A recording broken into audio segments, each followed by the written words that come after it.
What no one tells you when you go into business for yourself, no one tells you that we all have an inner voice that is a complete jackass. When you have a job, that voice is tempered. That voice only gets loud when suddenly you're the one making all of the decisions and you're in charge. Now, the important thing to remember about this voice is it's driven by fear and it sees itself as your protector. That makes decisions that involve risk and change and uncertainty very, very difficult to make. That voice is much louder and harder to manage now than it ever has been in human history. Until recently, there was very little new data to process on a daily, weekly, and annual basis. Imagine you're living in the house on Little House on the Prairie. How much new information did your brain have to process in the course of a day? What new decisions did you have to make? More change will occur during the course of this webinar than used to occur in whole decades. Our brain is not equipped to handle that. So our brain is living in a constant state of overwhelm.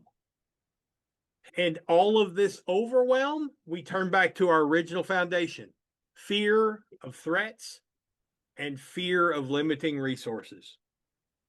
So I want to introduce you to a new framework I'm looking at. It's called Sleary. And it's a new way of kind of understanding these barriers that are stopping you from moving forward. Sleary is an acronym that stands for self-doubt, limited beliefs, exhaustion, anxiety, regret, and your own ego. And really, the best way to think about Sleary and how it impacts your life is to think of a clogged drain. All of this crap in your head is serving to clog your drain. When the drain's empty, the water flows smoothly. And water is that action where you actually make things happen. But when the drain starts to clog, what happens? The water flow slows. Traditional motivation adds Sleary. You see all these podcasts where people are motivating you and driving you, and you get so excited to move forward. But then that clog clicks in, and you don't know where to start. And so you end up not doing any of the things you know you should do. So now regret and shame increases, and suddenly you're less likely to move forward. So the very things you were trying to use to get yourself to take action have clogged the drain even further. There's a Sleary shame loop that comes into play. It starts very simply. You know what you need to do. You know the action you need to take. And the one most common in the magazine world is to make calls. You know you need to do it. However, you also feel like you've got 1,000 other things you need to do. Because our brains are so overwhelmed, they lack the natural ability to prioritize under pressure. And so everything on our to-do list feels equally urgent and equally important. We don't do the things we know we need to do. We do something else. Then our growth stalls or it never starts, and we feel guilt.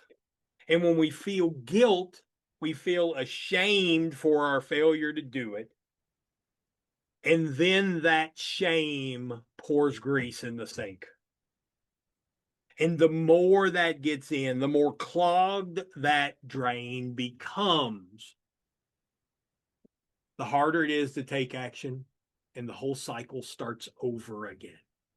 And that's why you suddenly feel paralyzed to do anything because you can't move forward. This can be fixed. It is fixed when we start to develop decision-making systems that help us navigate that, and we start the water flowing just a little bit. Because when the water starts flowing a little bit, it starts to take some of the gunk with it. In sales, these clogs happen in various points during the process, and they all can result in the same thing. They can result in a lack of action. So the first is obviously when we're scheduling appointments. This is where I see it in just about everybody, no matter where they are. But I see it especially strong in people just getting started because they don't have the systems. They're trying to act like they did when other people's systems rolled the roost. And it doesn't work. When you're going to make those calls, here's where the Sleary shows up. That fear of failure. What if I can't do this? That fear of sounding stupid. What if I say something on the phone and they laugh at me? That inner voice really likes to protect our fragile ego. That fear of being laughed at, that fear of the unknown, not knowing if you're going to be able to handle what situation comes up. We start to say things, who am I to interrupt somebody's day? What if they're in the middle of eating supper when I call? And all of those things is your Sleary basically stopping that water from leaving the drain. The first thing you need to do is increase the belief in your product and reframe your entire calling process. Each call is a chance to help a local business survive and grow, whether they realize it or not. 25% of the small businesses in this country fail every year. And you have the tool and the opportunity to help them. And by understanding completely what your magazine does for these businesses, it helps you reframe what you're doing and create a system for helping business. Because let me tell you, a system for helping businesses, the water flows a lot more than a system that is framed around growing your business.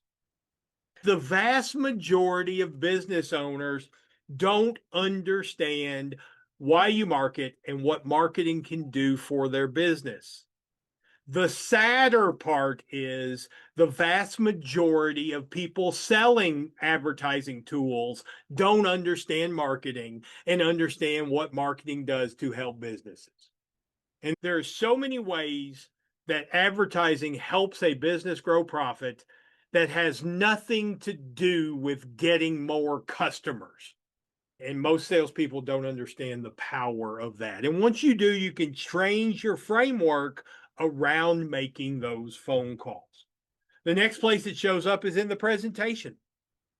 You start feeling that I'm afraid I'm going to screw up. I'm afraid I'm not going to say just exactly the right thing I'm supposed to say. What if I don't come across as believable? What if I don't come across as knowledgeable? All of those things stop you from doing action within the presentation. How do you do that?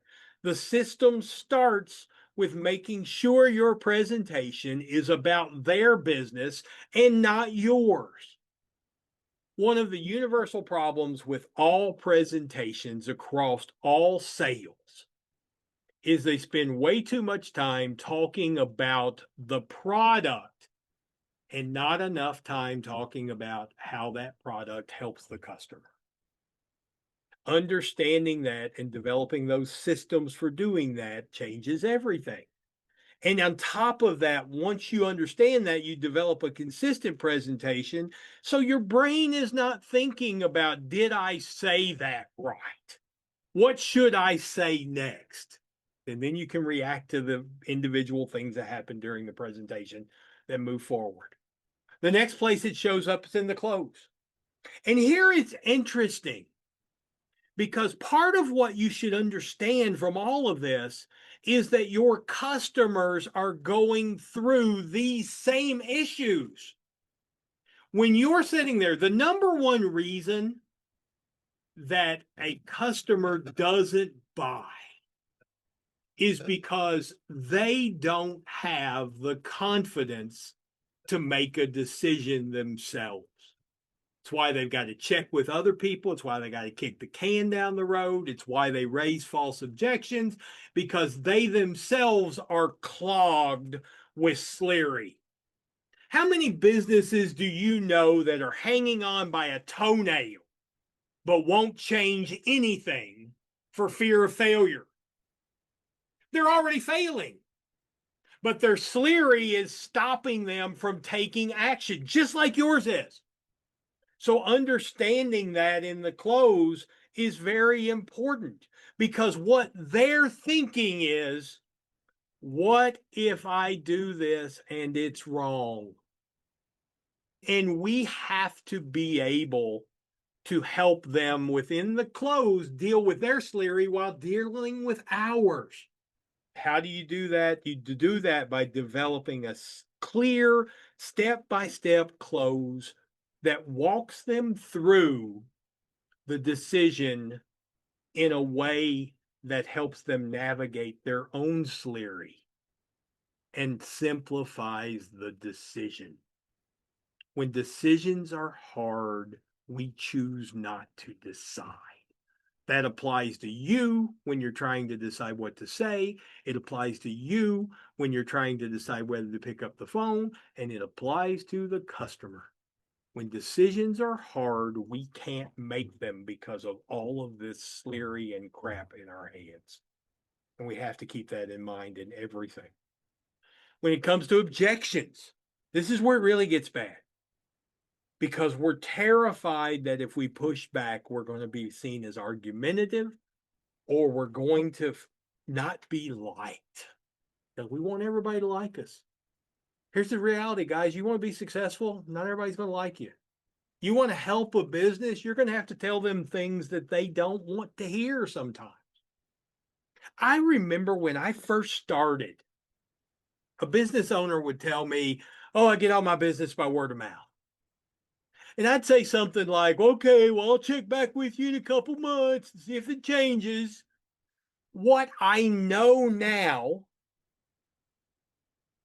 I knew then that their business had no chance of success if that was their strategy. And if I were to make a list of all the businesses that told me that in 2015 and 2016, when I was first getting started, none of those businesses are around. Nobody survived. Now I recognized that what I positioned as nice was actually cowardice. I just didn't want to stir anything up. So even though I knew his business was going to fail if I walked out the door without pushing a little harder, trying to educate him, I did it anyway. And that's where our Sleary comes in. And you have to have the systems in place to handle those objections in a way that helps that customer move along. So the first step is recognizing when that Sleary is holding you back and stopping you from taking action. All of those things just make the clog tighter and tighter and tighter, and make the water flow less and less and less. If the water starts flowing, here's the beauty about that loop earlier, that not taking action, the shame, the feeling regret, the feeling more Sleary, the getting more clogged, the taking less actions. All you have to do is break that loop at a couple of different places, and suddenly the whole thing falls apart. Because now water's starting to flow, and when water starts to flow, it takes the junk with it.